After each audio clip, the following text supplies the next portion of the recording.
Assalamualaikum warahmatullahi wabarakatuh. Berjumpa lagi dengan saya. Gimana kabarnya teman-teman? Semoga teman-teman dalam kondisi yang semakin sehat ya, semakin membaik dan terus membaik hingga menuju sembuh. Amin ya robbal alamin. Oke teman-teman ya.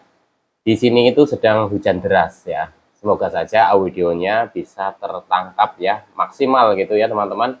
Tapi kalau ada masih sedikit ada suara-suara hujan mohon dimaklumi ya teman-teman ya. Nah, untuk kesempatan kali ini saya masih berbagi lagi seputaran gangguan asam lambung, GERD, anxiety, psikosomatik berdasarkan pengalaman pribadi saya. Semoga saja apa yang saya bagikan ini bermanfaat buat teman-teman ya. Bisa membantu teman-teman untuk tetap semangat dalam menghadapi gangguan ini ya. Insya Allah nanti teman-teman juga akan sembuh. Jadi teman-teman tetap semangat.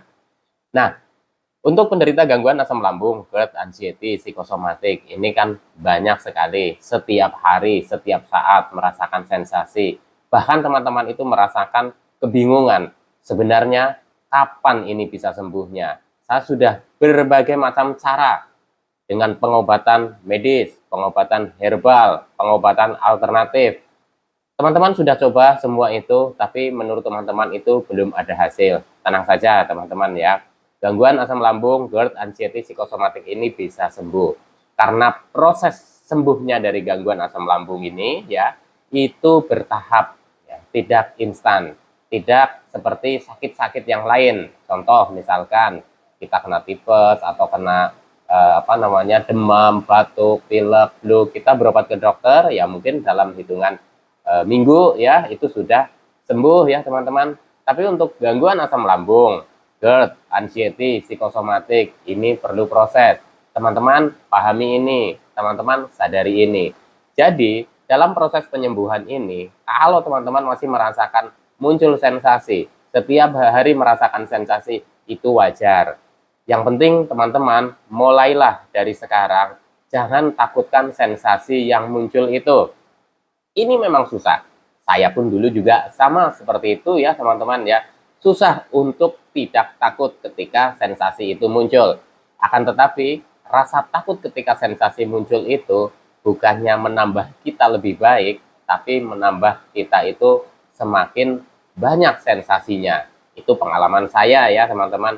Jadi kalau teman-teman sudah bisa sedikit demi sedikit mengendalikan rasa cemasnya, rasa khawatirnya, rasa takutnya tentang sensasi-sensasi di fisik yang muncul, bahkan mungkin teman-teman juga merasakan sensasi-sensasi psikis yang muncul ya, teman-teman itu susah mengendalikannya, insya Allah dengan belajar teman-teman nanti bisa sedikit demi sedikit dan berproses ya teman-teman ya. Teman-teman nggak usah khawatir. Saya yakin teman-teman itu bisa sembuh. 3P jalankan konsisten ya. Pola makannya dijaga, makan makanan yang sekiranya itu bisa memicu gangguan asam lambung ya, dihindari dulu atau di skip dulu. Nanti kalau teman-teman sudah mulai membaik ya, bisa dicoba sedikit demi sedikit mana yang sudah cocok, mana yang belum. Dengan cara seperti apa? Kita incip-incip dulu ya. Jadi nggak usah bingung masalah makanan. Yang penting teman-teman jangan sampai telat makan dulu ya, konsisten makan makanan yang ramah di lambung dulu. Karena gangguan asam lambung ya, kita kan mengalami pencernaannya itu tidak maksimal dalam menyerap makanan. Jadi usahakan makan makanan yang membuat lambung kita ya, pencernaan kita itu tidak bekerja terlalu ekstra. Jadinya kita bisa meminimalisir sensasi fisik yang muncul, apalagi di sekitar area lambung ya. Mungkin teman-teman masih kurang yakin ya, apa yang saya rasakan apakah sama dengan teman-teman yang lain. Mungkin teman-teman terkadang tersirat pikiran seperti itu ya. Sama, saya dulu pun juga sama. Saya merasakan dada tiba-tiba berdebar-debar. Apakah ini GERD, apakah ini sakit jantung. Terus teman-teman mungkin merasakan keliengan setiap hari, pusing setiap hari, sempoyongan setiap hari. Mungkin teman-teman itu sudah berpikir yang macam-macam, walaupun sudah banyak yang ngasih tahu ke teman-teman ya, bahwa itu efek dari gangguan asam lambung, efek dari gangguan cemas, tapi teman-teman seperti belum yakin. Bener nggak sih? Tenang aja teman-teman, saya dulu merasakan hal yang sama seperti itu. Sensasi itu udah banyak sekali ya, yang saya rasakan ya teman-teman. Ya mungkin ada beberapa yang tidak sama dengan teman-teman ya, tapi saya dulu merasakan sama. Sensasi fisik muncul setiap hari, belum lagi ketakutan, kecemasan, kekhawatiran, kepanikan, mendengar berita ini, berita itu, pokoknya nano-nano sekali ya teman-teman ya. Tapi untuk teman-teman ini ya, menurut saya ya, ini pendapat saya pribadi ya, jikalau teman-teman itu merasa sekarang semangatnya berkurang karena merasakan tidak sembuh-sembuh, merasakan sensasi masih muncul terus setiap hari, bahkan sudah enak, kok muncul lagi sensasinya, tenang aja teman-teman ya, kita belajar ya, kita berlatih ya, kita amati. Ketika teman-teman sudah mulai membaik, sudah enakan, muncul lagi sensasi, teman-teman amati saja dari 3P yang kita jalani. Apakah kita masih konsisten, atau kita sudah 3P-nya itu sudah tidak konsisten lagi, itu berpengaruh. Nah, teman-teman mungkin sudah bisa beraktivitas, sudah bisa jalan jauh, sudah bisa bekerja. Tingkat capeknya kita, tingkat stresnya kita dalam menghadapi mungkin pekerjaan ya, atau mungkin omongan orang ini itu dan sebagainya, itu juga berpengaruh. Jadi teman-teman itu jangan kaget ketika teman-teman sudah membaik terus muncullah sensasi. Itu teman-teman jangan kaget. Di masa penyembuhan, di masa pemulihan ya, di masa kita itu menyesuaikan ya, itu tetap masih ada sensasi yang muncul. Itu berdasarkan pengalaman pribadi saya. Sensasi-sensasi di fisik maupun di psikis hilangnya nanti tanpa kita sadari ya teman-teman ya. Kita terus aktivitas, kita latih terus kecemasan kita latih terus mental kita supaya tidak takut dengan sensasi-sensasi yang muncul. Karena sensasi-sensasi yang muncul itu sudah kita rasakan setiap hari. Ketakutan setiap hari terbukti tidak nyata, ketakutan-ketakutan yang kita takutkan ya teman-teman ya. Jadi mulai sekarang teman-teman kuatkan mental teman-teman.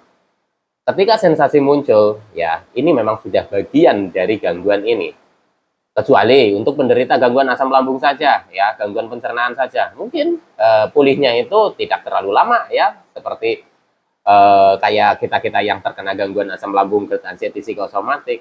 Jadi untuk gangguan asam lambung yang disertai dengan kecemasan ini, itu pulihnya benar-benar berproses, benar-benar bertahap, ya. Kalaupun kita ke dokter itu juga tidak instan ya teman-teman ya, itu juga ada tahapannya.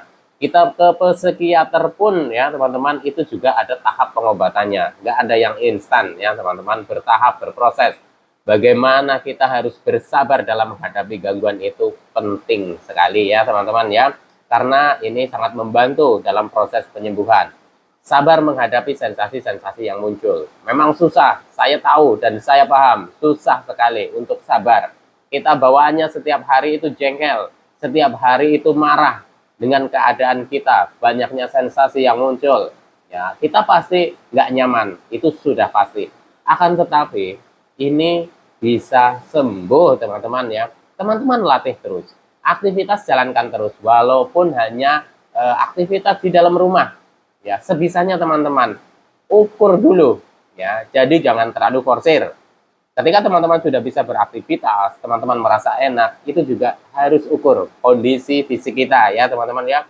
Jangan sampai kecapean, jangan sampai kelelahan, karena nanti juga bisa memicu sensasi yang muncul ya teman-teman ya. Jadi untuk teman-teman nggak usah bingung lah ya. Saya pun dulu juga sama seperti teman-teman. Memang untuk tidak bingung itu memang susah ya. Akan tetapi teman-teman itu harus berlatih. Saya dulu ya teman-teman ya, itu berlatih itu gagal, latih lagi, gagal, latih lagi, gagal, latih lagi. Saya juga pernah ada di fase yang benar-benar semangatnya itu down. Semangatnya itu benar-benar turun. Saya juga pernah di fase seperti itu ya teman-teman. Karena saya sudah melewati itu, saya berbagi ke teman-teman. Mulai sekarang, ayo kita kuatkan mental kita, jangan takut lagi sensasi yang muncul ya.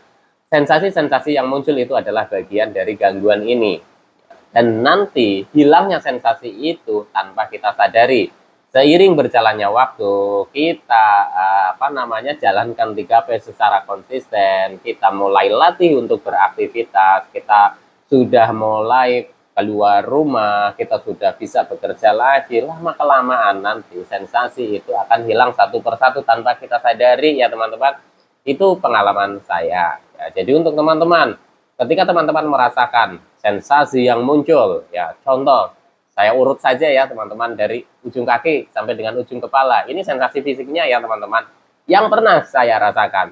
Pertama, kalau di telapak kaki itu sering keringetan, ya, keringet dingin, itu ya teman-teman ya, kadang juga merasakan panas ya. Terus kalau buat jalan nyeri-nyeri, naik lagi ya teman-teman, ini di apa namanya di betis ya, itu pegel-pegel, linu-linu, kaku-kaku ya. Terus udah lagi itu di paha, terus di pinggang juga sama seperti itu ya teman-teman. Pinggang rasanya sakit, kiri, kanan, terasa nyeri, ya sudah berpikir yang macam-macam. Saya dulu juga mengalami sama seperti itu ya teman-teman.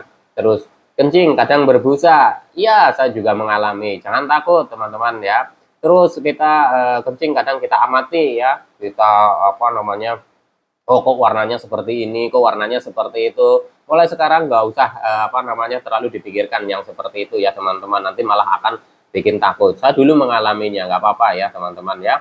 Terus ketika teman-teman merasakan yang tiba-tiba nyeri di perut ya, terus mules, atau mungkin mual, atau mungkin teman-teman itu panas ya, itu sama, saya juga mengalami seperti itu ya teman-teman ya. Terus kalau jalan rasanya ngambang ya, seperti tidak napak, seperti tidak ada kekuatan di kaki, saya juga mengalaminya teman-teman ya. Terus lagi di dada, kiri, kanan, selekit-selekit, napas engap, kalau tidur seperti ditindih batu ya teman-teman. Saya juga mengalami ya teman-teman ya, bahu ini terasa kaku semua, tangan itu sering kesemutan, kebas ya, kadang di pipi juga kebas, tenggorokan mengganjal ya. Itu saya juga mengalami teman-teman ya, mata buram, sensitif cahaya, pusing, keliengan, sempoyongan, vertigo, kepala terasa diikat, telinga berdenging, hidung rasanya seperti pilek tapi tidak pilek ya teman-teman, terasa mampet terus, buat nafas itu susah ya. Saya juga mengalaminya teman-teman ya, sama sensasi-sensasi seperti itu saya alami.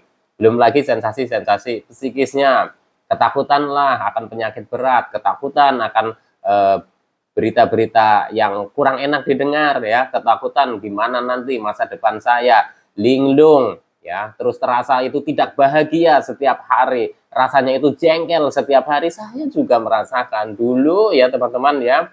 Jadi untuk teman-teman yang merasakan sensasi-sensasi seperti ini, saya dulu juga merasakan dan alhamdulillah bisa sembuh. Kalau saya bisa sembuh, saya yakin juga teman-teman itu bisa sembuh. Makanya 3P jalankan konsisten. Saya hanya berbagi pengalaman pribadi saya ya. Semoga saja apa yang saya bagikan ini bermanfaat buat teman-teman, bisa memotivasi teman-teman untuk tetap semangat dalam menghadapi gangguan ini.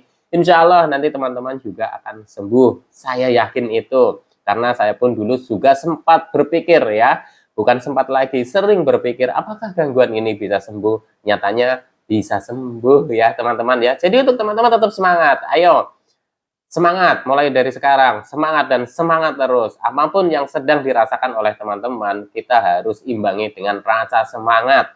Karena kalau sudah timbul rasa semangat, nanti mental kita itu juga akan sedikit demi sedikit terbangun. Kalau mental kita sedikit demi sedikit terbangun itu nanti akan membantu dalam proses pemulihan dari gangguan ini. Saya yakin teman-teman bisa. Saya yakin teman-teman itu bisa. Ayo teman-teman semangat. Insya Allah nanti teman-teman juga akan sembuh. Oke, sekian dulu, nanti disambung lagi mungkin dengan pertanyaan dari teman-teman yang ada di kolom komentar video saya. Semangat, salam sehat jasmani dan rohani. Wassalamualaikum warahmatullahi wabarakatuh.